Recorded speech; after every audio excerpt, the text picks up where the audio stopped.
E aí, galerinha, estamos de volta com mais uma aula de ciências. E aí, essa coisa maravilhosa aí girando é o assunto da nossa aula de hoje.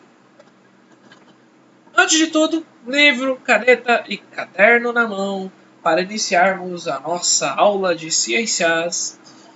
Unidade 1, Terra e Universo. Bom, o livro de vocês vai trazer umas apresentações sobre esse assunto, né? Principalmente o planeta Terra, lá na página 9. Então vamos lá. A Terra é um planeta dinâmico, ou seja, ele não é um planeta estático, ele não é parado. Ou seja, também que nele mesmo existe, sim, interações entre água, entre ar, e essas interações são constantes. E quando a gente entende a sua posição, até a sua constituição física, vai fazer com que a gente seja capaz de atuar positivamente nessas transformações no ambiente em que a gente vive. Então, capítulo 1, Dinâmica da Terra. Você já deve ter visto um planisfério, com certeza. O planisfério é uma forma de representar no mesmo plano o nosso globo terrestre. Está aqui a figura do nosso planisfério. Bom, é possível imaginar que os continentes parece que eles se encaixam.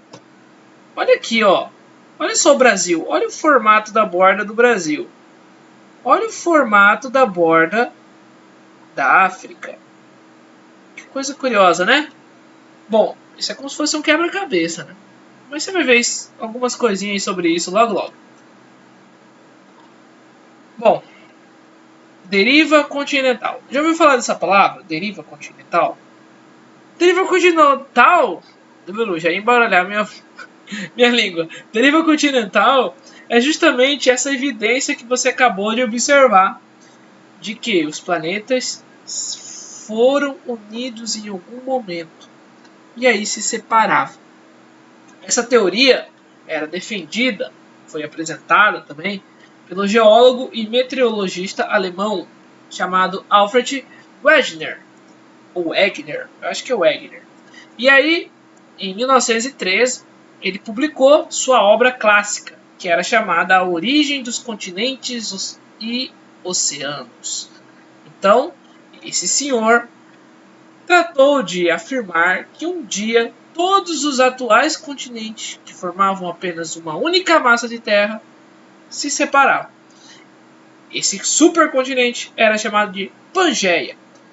Você vai ver aqui uma animaçãozinha aqui do lado, que mostra Pangeia 225 milhões de anos atrás. E aí passando por vários períodos, formando Laurásia e Gondwana, e aí foi se separando, até chegar no Quaternário, em que a gente encontra os continentes separadinhos. Bom, evidências, né? Ciência baseada em evidências. Como eu sei que isso pode ter acontecido? Lá na sua página 12, você vai ver que existem fósseis semelhantes entre animais e plantas nos continentes africano, sul-americano, na Índia, na Antártica, na Austrália.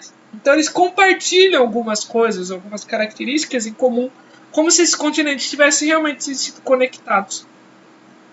E também há outros tipos de rocha que estão presentes em continentes afastados. Então, por exemplo, na América do Sul, tem semelhanças, né, geológicas com a África. E aqui no sul da América do Sul tem semelhanças com o sul da África. E na América do Norte também existem semelhanças geológicas com o norte da Europa. Então não serve somente para os fósseis, mas sim como as rochas. Bom, aconteceu uma reviravolta na ciência. Por quê?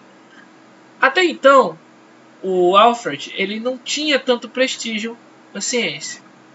Mas algumas descobertas, né, como a enorme cadeia de montanhas submarinas que existe no nosso planeta, também a saída e resfriamento do magma. O que é magma? Magma são massas de rochas que estão em fusão, ou seja, estão muito quentes, passam do sólido para o líquido. E aí, esse movimento, né, esse resfriamento, formou uma desordem né, uma modificação nas massas de terra. E aí foi possível identificar uma expansão no fundo do oceano. E aí também levaram a entender que houve um desenvolvimento nos continentes, houve uma modificação dos continentes, baseado em tectônica de placa, que seria uma nova teoria até então. Bom, a tectônica de placas, essa teoria, é uma teoria geológica, a teoria da geologia. A geologia estuda a crosta terrestre.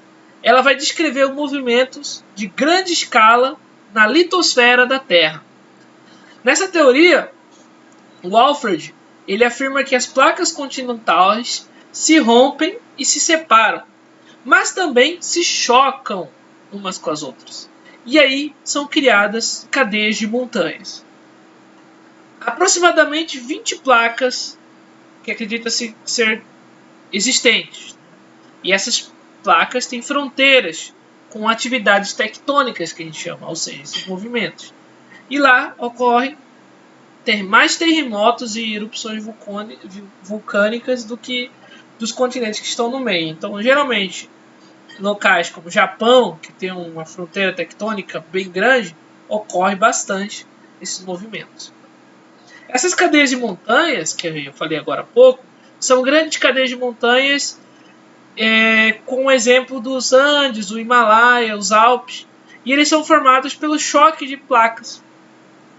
Mas elas não são qualquer tipo de movimento, são placas chamadas convergentes, ou seja, placas que se aproximam. No movimento convergente, a placa ela retorna ao manto e a placa continental, que está no continente, forma dobras. Então olha aqui, olha na imagem. A placa oceânica ela vai por baixo e a placa sul-americana, que é o exemplo de placa que formou os Andes, ela fica por cima, ela dobra. Olha só, ela dobra. Beleza, gente? Na próxima parte do vídeo nós vamos ver sobre os abalos sísmicos. Não saia daí!